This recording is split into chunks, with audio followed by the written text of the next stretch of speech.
Я вам просто говорю, передайте ему, как в следующий раз делать. Сперматозоид имеет пол. Имеет пол, мужской и женский. Надо отделить и... Давайте он старше лет на 20, ему уже, если он жив, то хоть 90. Ну, неважно, пусть попробует. Сейчас же вон Пугачева. Ну, ладно. Александр Иванович, я по поводу, все-таки по поводу планирования и прочее, значит, да, и выбора души и так далее. Вы взгляните трезвыми глазами на наш мир, что мы тут делаем, что мы выбираем, про нашу демократию, про то, что у нас в стране творится, про то, что на Украине творится, в других государствах. То есть мы выбираем. И теперь, если еще нам дозволить еще и душу выбирать, и чтобы она куда хотела вселялась, каких хотела родителей выбирала, вы представляете, как у нас бардак будет? В смысле бардака нет. Там строгий учет, планирование и так далее, и так далее. Поэтому не нужно себя тешить сказками, что мы тут что-то выбираем, или духи кого-то выбирает. Все планируется высшим разумом. Назовите это Бог, высший разум космический. Ну, в конце концов, природа, если вам это не нравится. Ну, да. Дайте это слово, хотя это не точно. Нет, вот. я с вами категорически не согласен, Александр Петрович. Никто не планирует. Иначе бы развития не было человечества, иначе все детерминировано. Какой смысл, если все планирует? Во-первых, душа, она уже меняется в процессе реинкарнации. Поэтому и выбор она осуществляет самостоятельно. Но из предложенного выбор, понятное дело, что ей не предложат там у Рокфеллера там, или в царском роду родиться. Это ясно. Вот, но даже... Мы же развитием, Александр Иванович, мы же развитием ребенка управляем. Мы его там в школу посылаем, еще куда-то, пока он маленький. Когда повзрослеет, да, он же сам что-то может делать. А почему вы считаете, что человек так развит, что он все, что хочет в космосе, то и будет делать? Почему в космосе? Почему в космосе? Он не в космосе, а на Земле делает. Он делает, что хочет. А Земля к космосу никакого Нет, у нас геоцентрическая модель. Коперника надо сжечь. Вот, да, ну церковь, все, Солнце вокруг Земли крутится, понятно. У нас все, Земля, мы же едины, мы единственный островок жизни во Вселенной. Вы же что, забыли, что ли, астрономы нам говорят? Ну, говорили там лет 10 назад. Вот, а эволюция только здесь у нас, нигде нет. Вы что?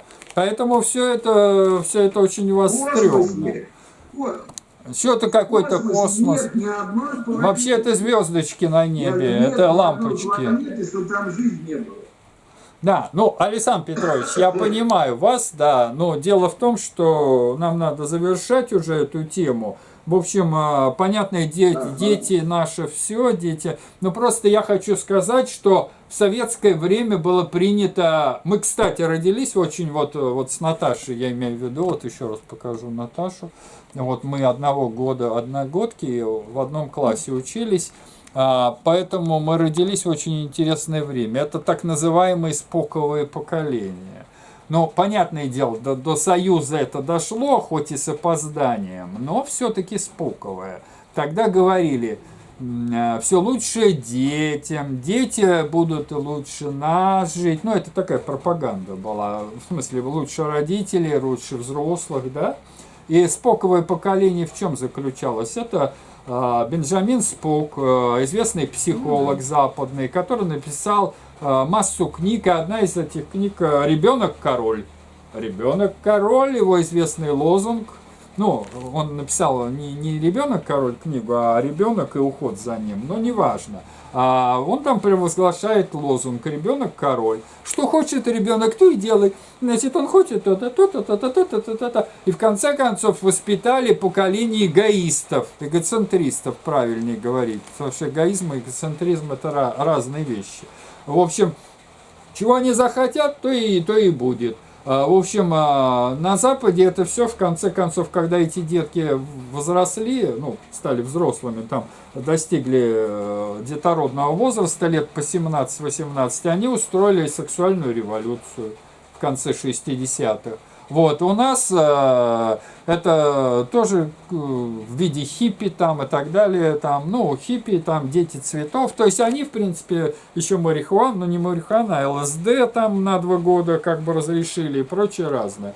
То есть чего и надо, то и будет. На Западе это вот так это прошлось. У нас это тоже. Поэтому мы с Наташей поколение вот этих споковое поколение, так или иначе. Мы росли в привилегированном положении, когда родители вокруг нас тряслись. И я понимаю, вот когда мамочка с папочкой вокруг меня ходили, и там трясига укутывали каким-то шарфом, чтобы я там, не дай бог, не застудился. Это глупости просто. Надо ребенка закаливать, надо его вытаскивать на мороз, как делают вот эти самые, например, северные народы. Они маленького ребенка, там 5-летнего, они его отправляют за эту юрту или за что у них там, за эту чуму, и говорят, посмотри, холодно или нет. Он выходит, он там гуляет по этому снежку, ему не холодно абсолютно. Это закаливание иммунитета в раннем возрасте происходит. А когда кутают ребенка и вокруг тепличные условия, ну это я по физике говорю, по физиологии, а на самом деле психологию уж как портят, всякими конфетами и всяким вниманием чрезмерным.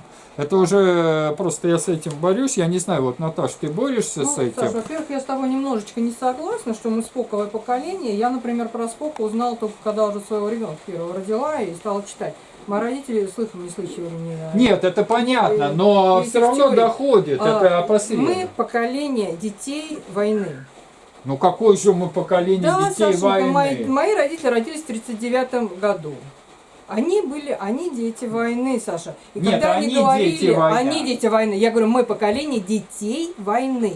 А. У некоторых еще старше родители, чем мои родители, да, ну многие там, пройдя войну, рожали детей. Ну да. И когда они говорили, вы будете жить лучше нас, они, мне кажется, в большей степени имели то, что чтобы не было войны, чтобы вы жили лучше Ну это нас. да, это было. Да, было. Чтобы не было войны, это вообще лейтмотив, да, только это не было лейтмотив вот, всего лет детства. на 50, да, после войны.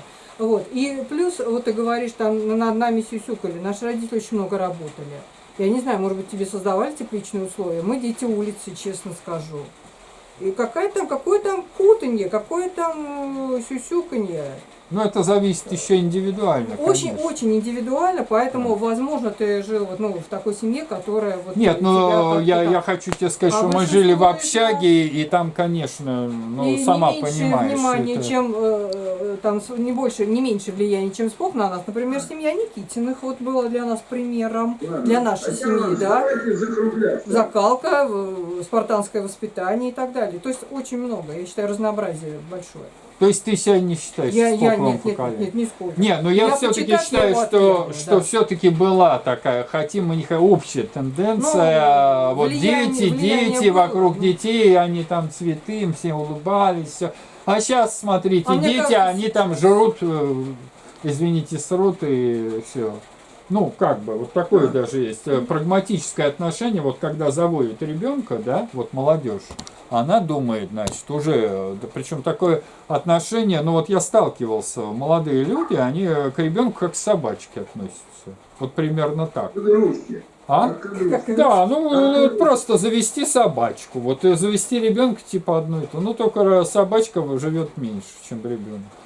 Вот мне один мой брат вот даже говорил, что младший брат, он намного младше меня, и он мне говорил, ну вот мы, да, завели, он мне, как он о своем ребенке говорил, ну я просто не хочу это как бы компрометировать брата, но на самом деле, вот, ну а что собачка, что ребенок, ну вот ты скажешь ребенку там принести, а собачка вот принесет, а ребенку вот надо еще говорить, что нам принеси вещь какую-то.